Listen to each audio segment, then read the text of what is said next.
Workout ಮಾಡಿದ ತಕ್ಷಣ ಏನೇನ್ ತಿನ್ಬೇಕು, ಪೋಸ್ಟ್ ವರ್ಕೌಟ್ ಮೀಲ್ ಬಗ್ಗೆ ನಾನು ಮಾತಾಡ್ತೀನಿ.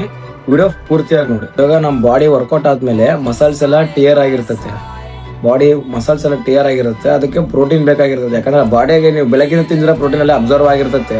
ಮಾಡಿದ ತಕ್ಷಣ 30 ಮಿನಿಟ್ಸ್ ಒಳಗೆ ಬಾಡಿಗೆ ಏನಾದ್ರು ಪ್ರೋಟೀನ್ ಫುಡ್ ತಿನ್ಲೇಬೇಕು. ಅವಾಗಷ್ಟೇ ಅದು ಮಸಲ್ ಬಿಲ್ಡ್ ಆಗಕ್ ಸಾಧ್ಯ.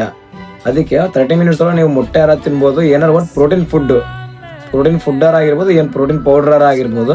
ಬಟ್ 30 ಮಿನಿಟ್ಸ್ ಒಳಗೆ ನೀವು ಬಾಡಿಗೆ ಪ್ರೋಟೀನ್ ಬೇಕೇ ಬೇಕು. ನಾನ್ ಪ್ರಿಫರ್ ಮಾಡೋದು ಏನಂದ್ರೆ, ನಾನ್ ವೆಜ್ ಆಗಿದ್ರೆ ಚಿಕನ್ ತಿನ್ನಿ, ಇಲ್ಲ ವೆಜ್ ಆಗಿದ್ರೆ ಪನೀರ್. ಬೈಕಿಂಗ್ ಇರ್ತಾವಲ್ಲ, ನೀವು ಬಹಳ ಸುತ್ತಾಡಿದ ತಕ್ಷಣ ಅದು ಪೆಟ್ರೋಲ್ ಖಾಲಿ ಆಗುತ್ತೆ.